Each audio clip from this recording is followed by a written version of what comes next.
Hello again, everybody. This is Mr. Everything, and I'm coming back at you with another Learn to Play Traveler Mongoose 2nd Edition. This is episode 7. We're going to talk about Starship Operations, and in the next video we'll talk about Starship Combat, but right now we're going to talk about Ship Operations, and that's very important for your characters because 9 out of 10 times the game of Traveler is played with your players owning or operating or having in their possession a starship. And that's how they get from planet to planet. They journey around the universe, adventuring and things like that. You do that on a starship. Well, there are certain rules that you use to determine, if they can land or how much they have to pay for berthing fees or fuel and life support. And all that is covered in the core rulebook, and we're going to go over that, and I'm going to show all that to you as I go right here on the left side.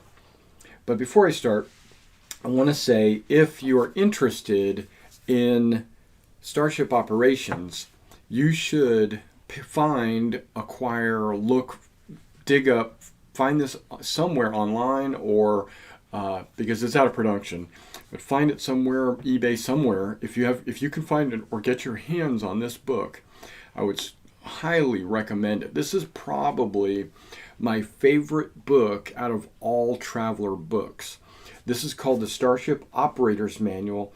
It was put out by Digest Group Publications for Mega Traveler, but it explains all the from the perspective of the engineer on the ship. It explains all the ship operations, the engines, how they work, the jump drive, how it works, the grav plates, how they work, windows, doors, iris valves, hatches, sliding doors, the walls, the light sockets, the computer, how the ship maneuvers, what the hull is made out of.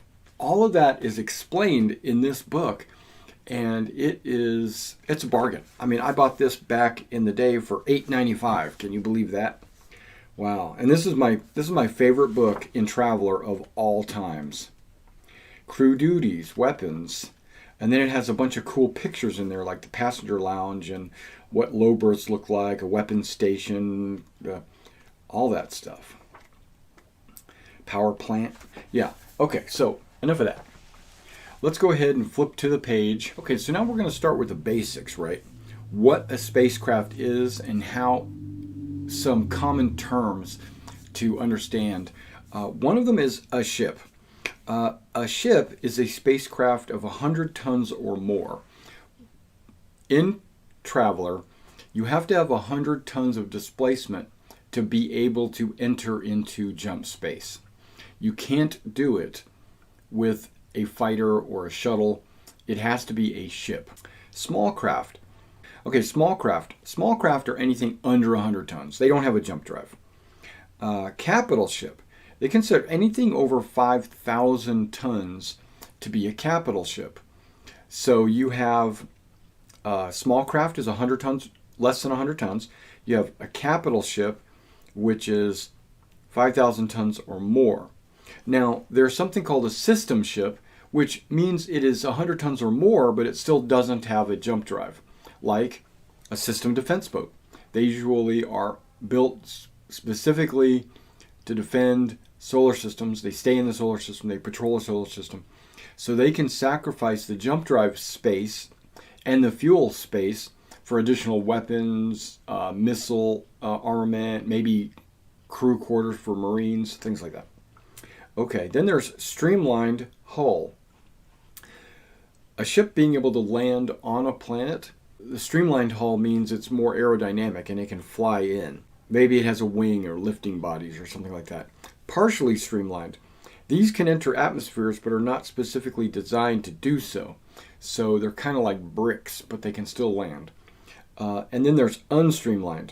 These are totally crazy looking ships that, maybe have protruded rings or, bulbs that stick out or something like that, and they cannot go into an atmosphere.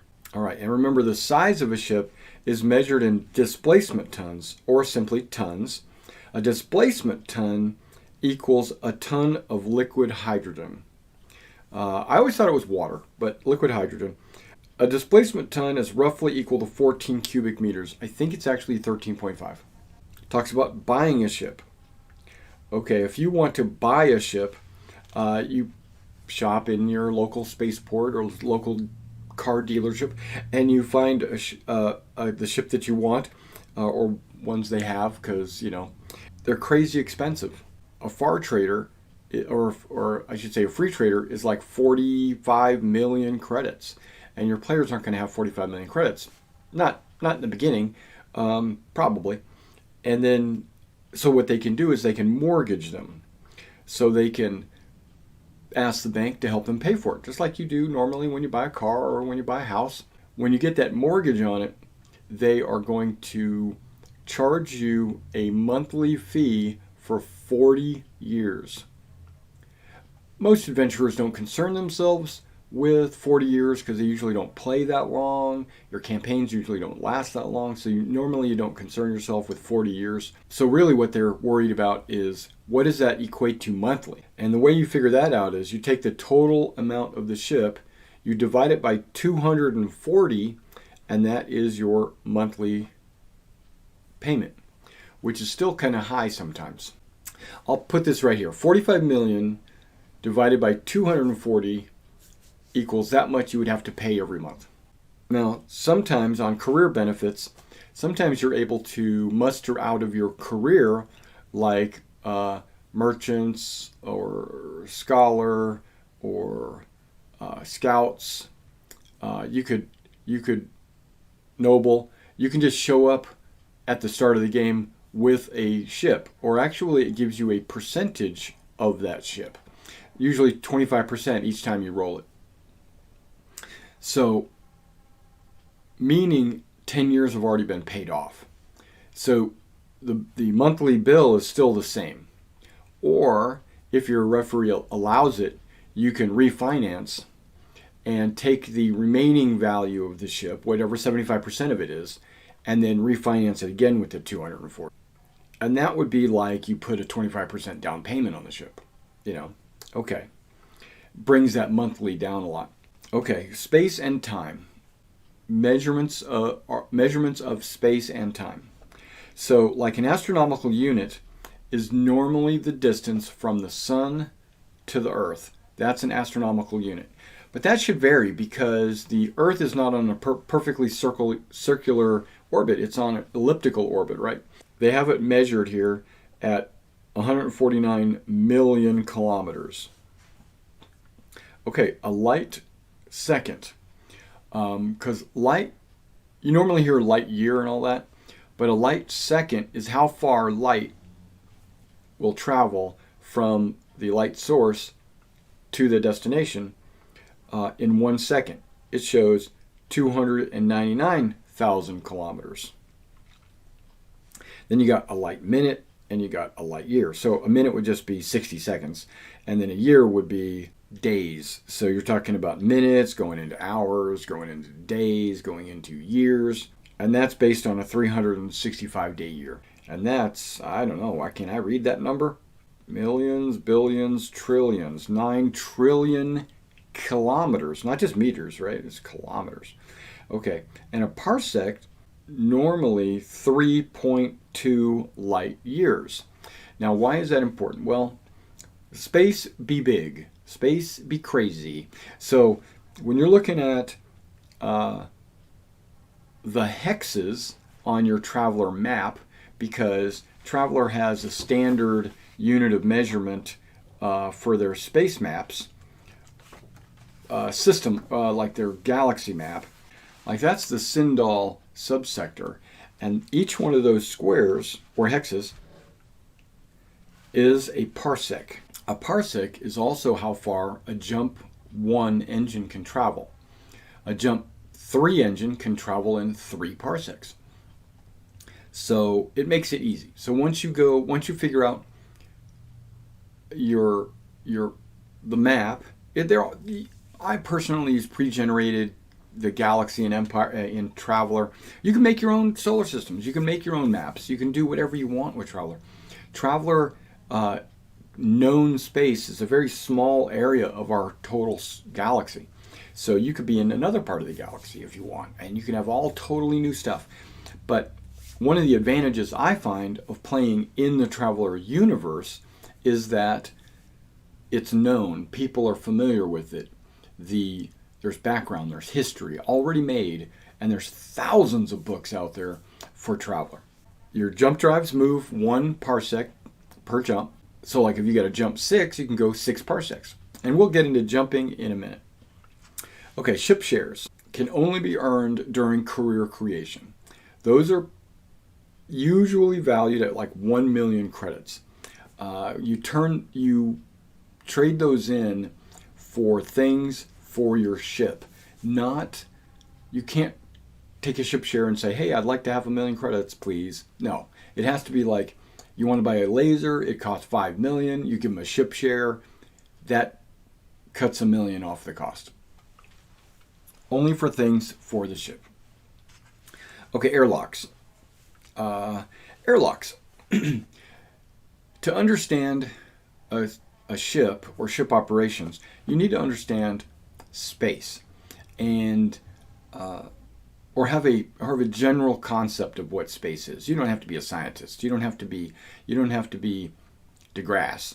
So when you're in space, airlocks, you need at least one for every 500 tons. Average airlock is large enough for 3 people in vac suits to pass through. An airlock takes 10 seconds to cycle. Under normal circumstances, airlocks are locked down from the bridge and require a very difficult electronics computer check to override. An unlocked airlock can be triggered from outside, like a button. Boop. Airlocks generally have vac suits in like a little wall locker on the side of the airlock. Rescue bubbles and cutlasses. Some ships with cargo space have cargo hatches. What an airlock is, just so you know, it is a door that goes to the outer hull, and there's another, it's a room, let me back up. It's a room that attaches to the outer hull that has a door to the inside of the ship and a door to the outside of the ship. And it's airtight. Like you open the inner door, you walk in, you close it, you depressurize the airlock. That's why it's saying it takes 10 seconds to cycle. It cycles all the air out. Now you're in vacuum. You can open the outer door safely. Because if you still had air pressure in the door or in the airlock, the outer door won't open because safeties will prevent it. But if somehow you were able to force that door open, then you would all the air would go out of the ship super fast and it would take you with it. But that's how you transition from inside to outside. You go in, close the door, cycle the vacuum, then you can open the outer door safely. You go outside, hopefully you're in a vac suit. You go outside, when you need to come back in, you come to the door, you open it, you go inside, you close the outer door, you fill it with air so you can go inside. Okay, atmospheric operations. Streamlined ships are designed to enter planetary atmosphere and function like a conventional aircraft. The only time you need pilot checks are like if you're in high winds or extreme weather, right? Partially streamlines can fly into anything with an atmosphere of 3 or less, so like super thin atmospheres, acting the same way as streamlined. In other atmospheres, they're ponderous and unresponsive, so pilot checks are made at a -2. An unstreamlined ship is completely non-aerodynamic, and it has to make a -4 when entering an atmosphere and for every minute in flight. Each failed check inflicts damage to the ship, ignoring armor. Yeah, so don't do it. But the only time that might happen is if you're crash landing or if it's like an emergency. Okay, docking and landing. These 2 procedures are routine and performed whenever a ship travels between systems, so ship captains should be very familiar with this. The rules for atmospheric operation will apply whenever a ship lands on a planet with an atmosphere. Okay, landing. It's not easy, but it's routine, so it's a 6 or better. If you have landing gear, which I think 99% of the ships have landing gear, but some of your some of your non-streamlined ships won't have landing gear because they're not expected to land. But if your ship has landing gear, you can land in the wild. Because you're not landing at a spaceport, you still have to roll an 8 or better. Or if it's like difficult terrain or whatever, you might roll a 12 or better, 10 or 12 or better, depending on the terrain. Plus, you can land in water. Yeah, and depending on how much you fail the roll by, would imply that you landed incorrectly, or you landed on something, or you crashed. Okay, docking. It's when two ships maneuver at the same speed and same direction and get close enough where their airlocks touch, and then you can lay seal together like, and so then you can just walk freely between ships, right? Sometimes ships are shaped in funny ways where that's impossible. So maybe you have to turn like this when you dock, because if I've got wings, right, I can't dock, right? So maybe I turn like this and then dock. That's possible, because most of the airlocks are going to be iris valves, which are circular or oval shaped, but they would have a docking ring so you could dock, right? Sometimes that's still not feasible, so you will get close enough and then a docking tube will be sent across if you have one. If you don't have one, you're not docked. They have to be close together. Neither ship attempts to resist, so you're not trying to maneuver, because if you're trying to resist, you could be doing this number, he's not going to be able to dock with you. There's no way. So what they have to do is knock out your engine or knock out your power plant or something like that to keep you steady. Now, you're going to be flying at millions of miles an hour, right? But as long as they're flying millions of miles an hour with you at the same time, same speed, so you match velocity and vector. And once you do that, you're basically in space. You'll appear to be not moving. You'll both appear to be, moving stationary. So then you could just EVA across if you wanted. Because now, as soon as you leave the ship, you'll retain the velocity, and you'll be going at like 1,000,000 miles an hour as well. And then you get on board the other ship and everything's good. It says boarding, but all that means, boarding basically means there's an encounter, there's a hostile, there's either a defense force or you're being aggressive. If I come over to your ship, I'm not really boarding you. I am technically boarding your ship, but they imply hostile ships. But when you're just entering the other ship, you're coming on board. You're not really boarding. Okay, power. Super important. This is an important topic. If you haven't listened to anything else in this video, you need to focus on this. Every spacecraft has a power plant. It produces energy points, power points. Those points have to be allocated to different parts of the ship during combat. We are not in combat right now, but you need to understand that you don't have enough points. Usually power plants aren't big enough to power everything on the ship, so you have to pick and choose wisely. And then these are what they need just to run, right? Basic systems. Basically just to run the ship. So you need artificial gravity, heating, lighting, life support. You also need, in order to use your maneuver drive, it requires power points equal to 10% of the hull tonnage multiplied by the thrust.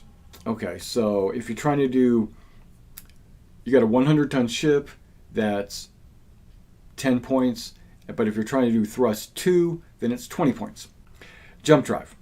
In order to use the jump drive, you got to allocate power. Now, normally, like if you're in a fight between ships, neither one of you are trying to jump.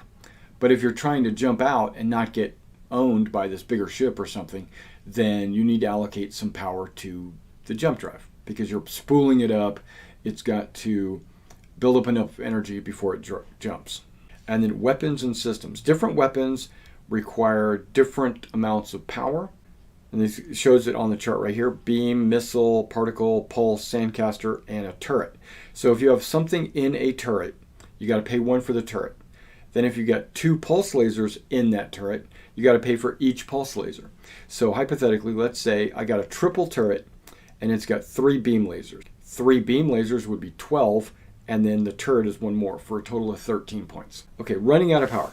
If you're producing enough power to run all systems, you can operate normally. If for any reason the amount of power drops below this, you need to make tough decisions. Like, what are you going to turn off? What are you going to turn on? That kind of stuff. Basic ship systems.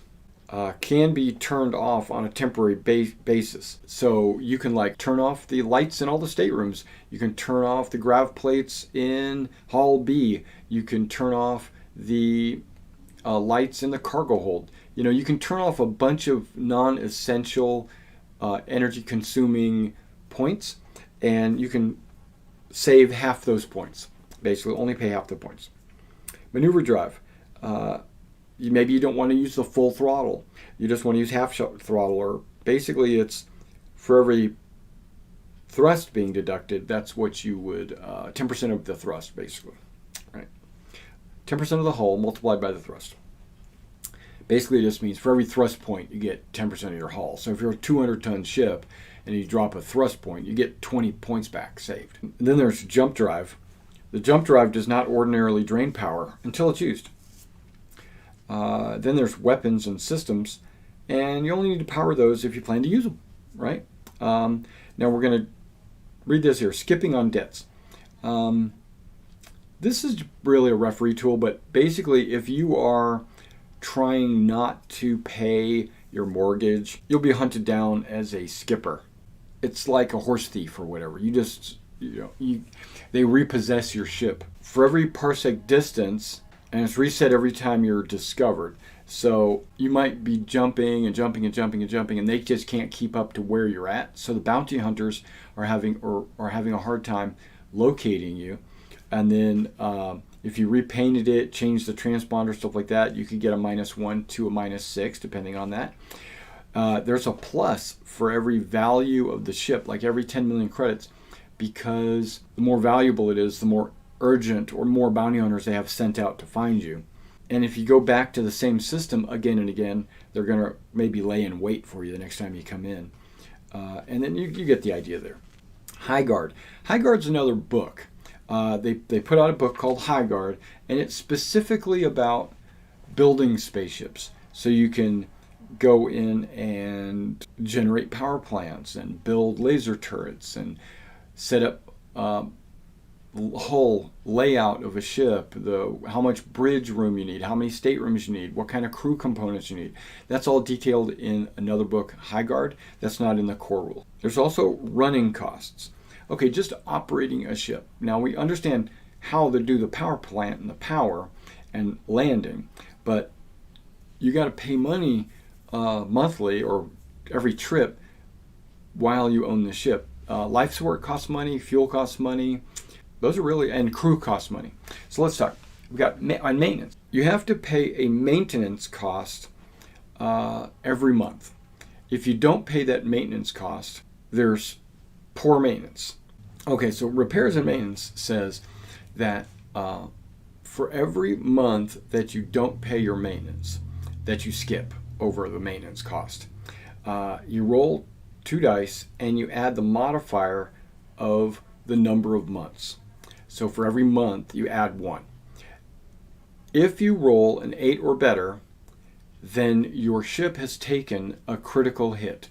Not really. I mean, it's something just breaks down is what it's saying, but it's treated like a critical hit. So you roll on this maintenance critical hit table, and you could get a fuel leak, drive damaged, weapon faulty, power plant. Now let's look at the running costs. There's a little chart here. Your mortgage, we talked about that. Life support. Okay, life support. The way they talk about it is every stateroom on your ship costs credits just to have on your ship. And then if it's occupied, you pay an additional 1,000 per person. That's not the way I run it. Just throwing this out, just letting you know, I do not do it that way. I put it down as 2,000 credits per person on the ship, because they're the ones that are breathing the air. And this is the way it's been done in the past. This is a change. 2,000 per person. So they're the ones breathing the air. They're the ones eating the food. They're the ones that require the heating and all that stuff. Really, it's just air and food is what I'm mostly concerned with. The electricity and stuff, that all comes from the fuel and the power plant. So life support, you shouldn't have to pay for a stateroom if it's unoccupied. It's my opinion. Fuel. It's 500 per refined ton or 100 per unrefined ton. When you're certain spaceports provide either unrefined or refined fuel. If they provide refined fuel, then unleaded, then you can buy that if you opt to. If you want to skimp out and go with unrefined fuel, leaded gasoline or whatever, you can get that, right? And if you do, then you'll get minuses on some rolls to make the jump. But we'll talk about that when we get to that. Also, another thing about fuel, a lot of ships have fuel scoops and fuel processor. If your ship has a scoop, it can scoop water out of gas giants and it can scoop water out of the oceans. And when it does that, it pulls in the water, and the purifiers will purify the hydrogen out of the water or the gas giant atmospheres and fill your gas tanks with refined fuel. And that's free. So that's a way to skip over the fuel cost. Okay, repairs and maintenance.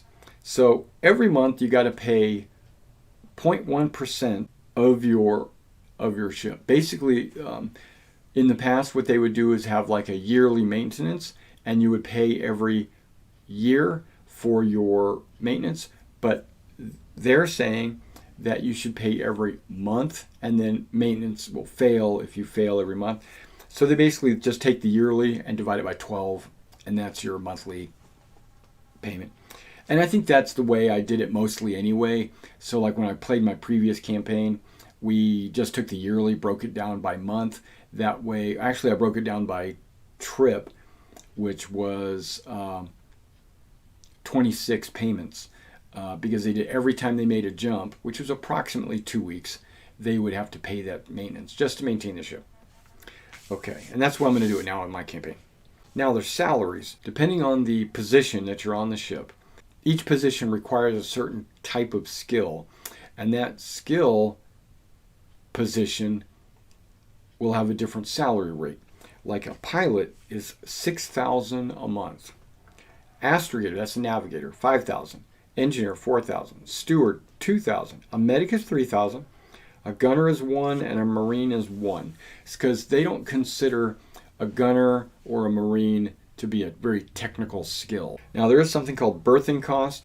That could be anywhere between 1 and 500 credits. I usually make it just a straight 500 credits on every planet.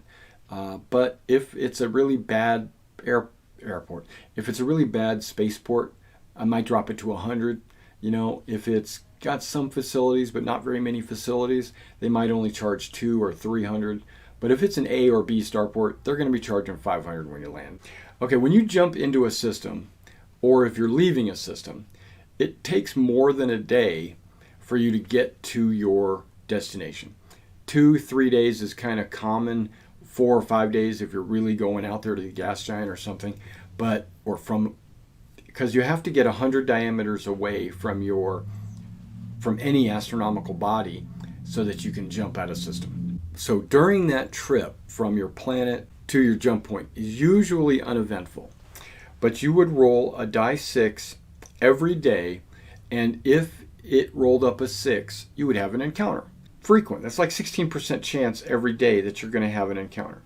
Then you roll a D66 on the chart with some modifiers, like if it's empty space, wild space, border system, settled space, high traffic space, or a high port, right? So like if you're near the world that's got an A or a B starport, you get that +3. And then you roll on the D66 chart, which is here on page 146, and you can see what kind of encounters you get. I get a free trader, a pirate, a warship. Okay, here's a typo in the rules. Previous page, it says, encounters in bold cannot be ignored. There are potentially hostile ships or encounters that will force the travelers to respond. Then I flip the page. Nothing is in bold. Okay, now there's a couple of special ones on here, like number 71. That's considered a collision. Distress call. I could have swore I saw a distress call over here. System in distress, 42. And then mining. Oh, there's 23 is micrometeorite storm collision. Possible mining, like 04. police vessel, pirate, salvage. So a collision is at high speeds lethal even for the most powerful spacecraft. In this case, the ship has collided with a tiny object that has nevertheless smashed into the hull. The ship suffers a die of damage. Unavoidable. Distress signal. Ships transit a standard time-stamped SOS message known as Mayday in Soleimani or Signal GK in Villani. Any vessel who detects an SOS is legally required to respond, offer assistance, or contact the authorities. Failure to render assistance is criminal. Remember, some distress calls are fakes intended to draw ships in so they can be attacked. Mining. A ship carrying mining drones can mine an asteroid for useful ores. Basically, the mining role is you find something that could be mined if you're a mining vessel. And then you would roll on the asteroid mining table right here. But you got police vessel. A police vessel will aid the travelers if they're attacked, but will also challenge them to identify themselves and scan for contraband cargo. Pirates operate three ways, all aimed at avoiding contact with the authorities. Some ambush ships traveling through normal space to moons or colony worlds.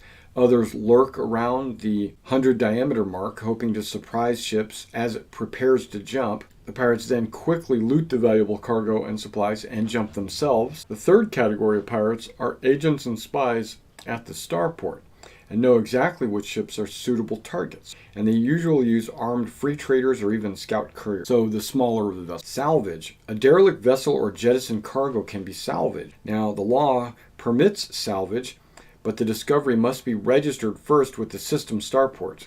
And here's the salvage table right there. You can kind of roll to see what happens there. Okay, let's talk about fuel.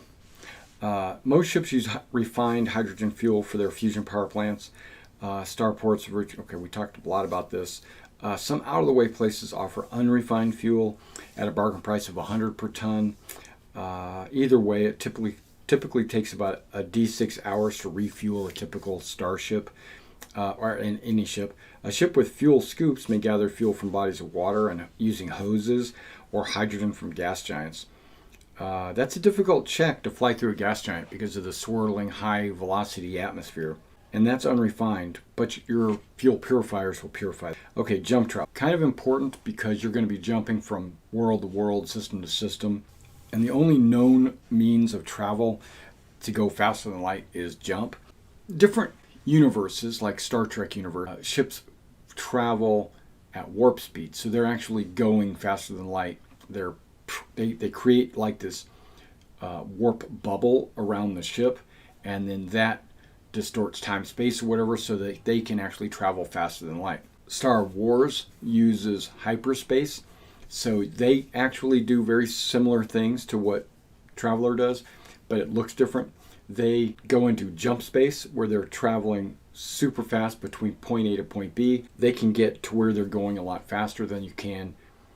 Both of those can get to where you're going a lot faster than you can in Traveler. The way Traveler's jump space works is your ship creates a jump bubble around the ship, enters into jump space, travels, it folds space. It goes from point A to point B through this jump space, and when it gets there, it comes out of jump space into real space, and then you can continue maneuvering around. The time between entering and exiting is usually a week. And they show it as 148 hours plus a D6. So it varies a little bit up and down by about 12-hour variance. But usually it's 1 week. And I don't even bother rolling. I always just say it's a week. Unless for some reason I need to know when you're coming out of jump. But otherwise, it's a week. Now, if you've got a jump 1, it takes you a week to go 1 parsec. If you have jump 2, we'll even say jump 3 or more, it doesn't matter. When you jump 1 parsec, it takes a week. So now, let's say you got jump 2. You can go 2 parsecs in 1 week. If you have jump 1, first of all, you can't go 2 parsecs. You can go 1 parsec in a week, and then another parsec in another week. But if you've got jump 3, you can go 2 parsecs in 1 week, or you could go 3 parsecs in 1 week. So you get the theme here. All jumps are 1 week, period. No matter how far it is or how big your engine is, if it's a jump, it's 1 week. You can jump a number of parsecs equal to your jump drive. The fuel used for a jump is equal to 10% of your ship times the number of jumps. So let's say I've got a 200-ton ship. To jump 1, it would be 20 tons. To jump 2, it would be 40 tons. Now, to perform a jump, you have to make an astrogation check. Preparing for a jump, you make an astrogation check. This creates the course, the plotted navigational course that your ship will use to get from point A to point B. Now, the reason why you need to do that is because there might be asteroids or planets or moons, or there might be objects of astronomical size in the way, and you have to avoid their 100 diameter influence to get the full distance. Because if you ever travel within 100 diameters of an object, you'll just exit out of jump space, or you'll be damaged. You might miss jump. Okay, so you do a astrogation check. If that passes, you're good. Then you can divert power, because you have to do that. So because the jump drive requires a tremendous amount of power, so you drain the rest of your systems. Normally you would do that, cut off unessential service, get half your power back from normal stuff, and then you make the jump. So then you roll. The engineer is the one that jumps, not the pilot. Okay, the pilot flies the ship. The navigator plot and the engineer makes, and that's engineer jump drive. Now, depending on how good of a course you plotted, that will impact your engineer's role. He gets the astrogation check's effect. So whatever you beat the number by is what you get to add to your jump. You get minuses to this roll if you're using unrefined fuel, or if you are not maintained, or if you're still within 100 diameters. And if you fail, you miss jump. We'll get to miss jumps in a second. Okay, jump travel. Well, we talked about that. When you are in jump space, you're in a pocket dimension and nothing can escape. So basically, you can't get off the ship. If you leave the ship, you die instantly. So, you're gone. You're lost in the void. Okay, miss jumps. Rare occasions, you'll miss jump. Depending on what you miss it by, you might appear at a time later. It might have taken you more time in jump space, or it might take you a few extra days, because you might miss jump. Here's the solar system. You were going to jump in and then fly into the planet. Maybe you jumped out here, and it's going to take you a long trip to get in, or a second jump. But why do that? It's because it's only going to take a D6 extra days.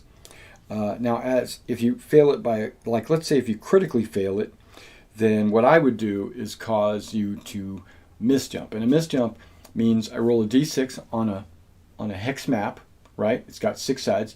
I roll a D6 to determine which 6 directions you travel.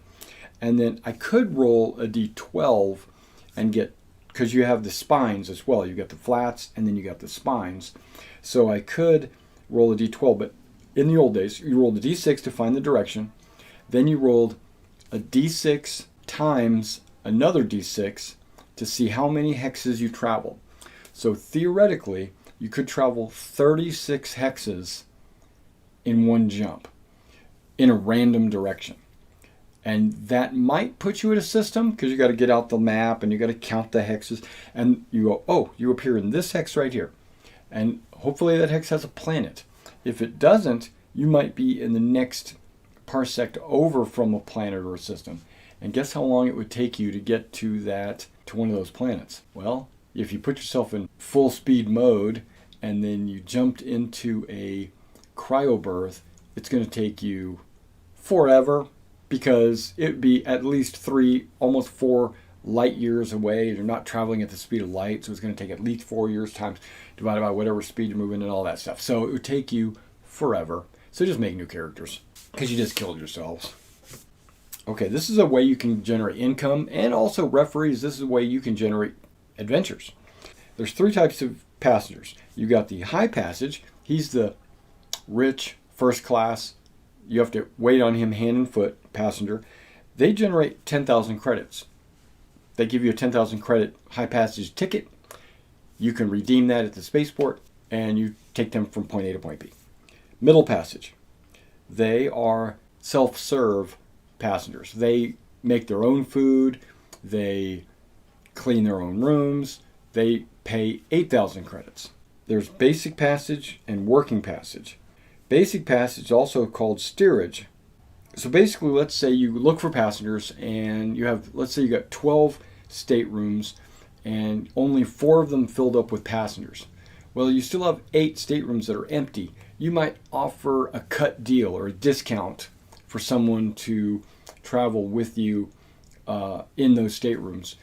Give them, they're not basic, they're not mid, they're not high, they're not mid, they're basic. And you have to charge them over 2,000 credits, because 2,000, remember, is their life support. Working passage, basically you're letting them work on your ship to take them somewhere.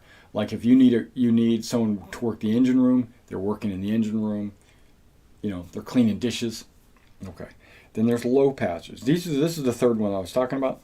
Low passage is 100 credits to life support, but you charge them 1,000 credits, just 1,000, and you'll take them to the next system over. But they will, you have to put them in a suspended animation cryo berth.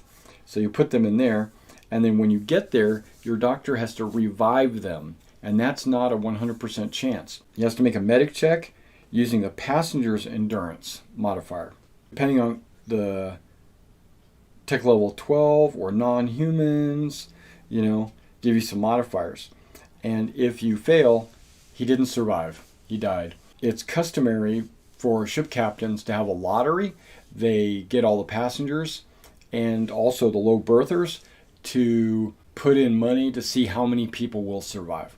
And whoever's accurate will get the money. If the person that was accurate is the one that died, then the ship gets the money. Remote operations. This is kind of a new concept. If the ship is equipped with drones, you can perform these remote operations. There's a new skill that you can learn. It's called electronics remote ops, where you control like mining drones, probe drones, repair drones, where you don't have to leave the ship to do all this stuff. Repairs. If you've been critically hit during combat and you want to get that back up to functioning, it'll take a few hours. It'll take an engineer or mechanic check. You'll have to have the spare parts. And if you don't have the spare parts, you'll have to pay $100,000 per ton. Now, if you notice, there's a critical hit repair. The engineer or mechanic makes their die roll. And depending on the effect, like how good they made the roll, will affect how much tonnage of the spare part they need, right? So if they roll a critical hit on that, then you don't have to get any spare parts. They can fix it with what they've got on hand. Sensors.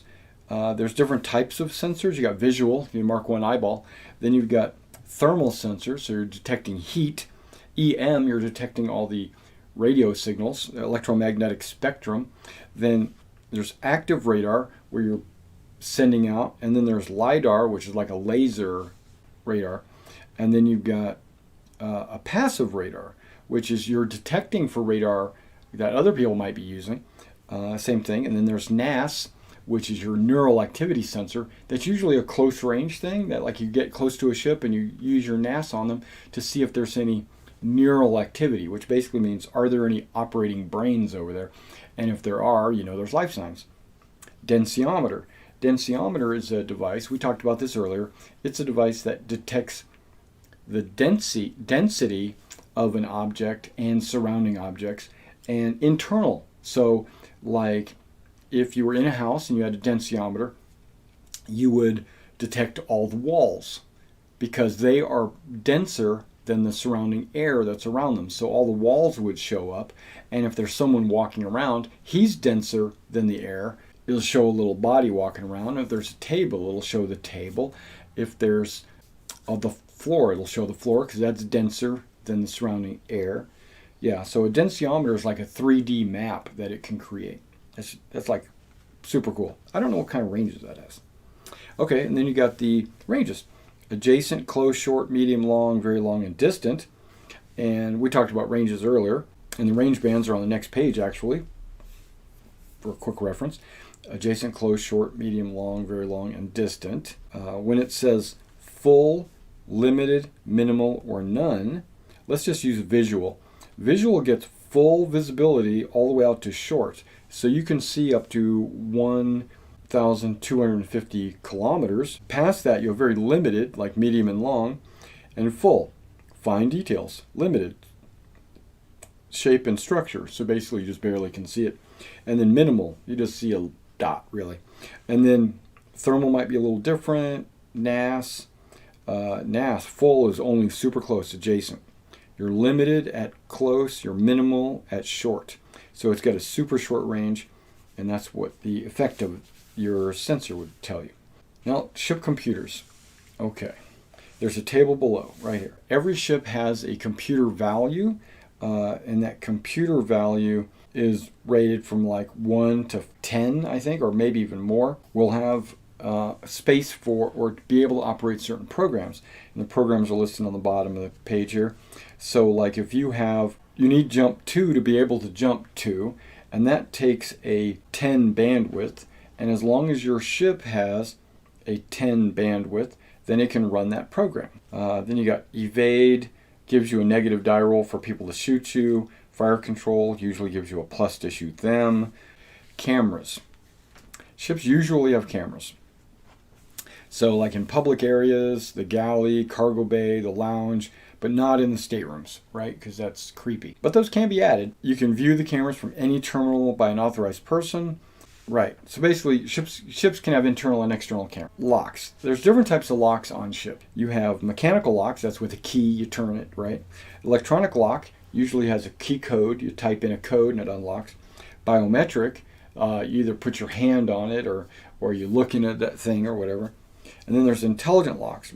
Recognize the authorized crew. So like they can just, they know when you walk up to the lock, they know that it's you. Okay, there's this travel calculation thing right here. This is old school. This is back when we had to do math with a calculator, but it's already been worked out for you over on the right side where you don't have to do this math. Time required is 2 times the square root of the distance divided by acceleration. Let's not worry about doing the math. Let them do the math for us. But let's go back to security systems. Security systems. There's a lot of different types, but there's alarms, there's gravity, because you can alter the gravity. You can make it like really high gravity. That's a security system because now they're having struggle to walk or to carry whatever they're trying to steal. Or you can make it 0G where they're just floating around and they can't get around. Trank gas, you can knock them out. Venting the atmosphere, basically you're killing them. Let's look at transit times. You're looking at the distance in kilometers, right? How far you have to go. And you're looking at the G thrust of your ship. So if you've got 6 Gs and you're trying to go to 100 million kilometers, it's going to take you 22.3 hours. So now they're giving you common distances over here. So like traveling to orbit, that's only 10,000 kilometers. At 1 G, it's only going to take you 2,000 seconds. Why couldn't you just tell me minutes? And then at 2 Gs, it's a little bit less. But let's say you're traveling to a moon, that might be 211 minutes. A neighboring world would be 37 hours. The gas giant, right, is 136 hours. I would change that chart a little bit to equal, like when it gets over 24 hours or 36 hours, when it starts to get numbers of hours like that, like the 136 hours, I break that down into days. And then that's really the last thing that we've got on here. And the next video we're going to do is space combat. And we'll talk about like shooting and blowing stuff up. Let's do a quick recap. Spacecraft operation. You have a couple of bills. You got fuel and life support. That's your bills. And your salaries. If the crew is if everything is being run by the players, then there's no crew costs. Unless you just want to pay them every month. But you don't have to do that. You can just absorb that. So really you only have to worry about fuel and life support. You only have to roll to land. You don't have to roll to take off, but you do have to roll to fly through the atmosphere, but only if it's like rough weather. You have power requirements. Each piece of the ship requires a certain amount of power. Failed maintenance. What could happen to your ship if you fail maintenance? Rolling for encounters to and from while you're in space. Every day you roll. Jump travel. Takes a week. Go how many parsecs based on your jump. To do it, you make an astrogation check, find out what the success value was, add that to your engineering roll, to see if you're successful. Misjumps can be devastating. Unrefined fuel gives you -2. Ships with fuel processors, don't worry about it. You're taken care of. Taking passengers. You can make money by taking passengers. You can also make money by taking cargo from point A to point B. And I noticed it didn't really talk about cargo. But I think that's... Yeah, we didn't really even talk about trade because that's part of Starship Operations, I would think. But we're gonna put that in its own chapter. But passengers can generate cash for you. And you got high passage, middle passage, and low passage. The basic and the working passage are not very common. If you get damaged, there's repairing, sensors, how far their ranges are, and computers, what you have to do with programs. And then we have security systems and locks and travel times. All right, guys. That was basic Starship Operations. I do recommend, if you can find, getting the Starship Operators Manual by Digest Group Publications.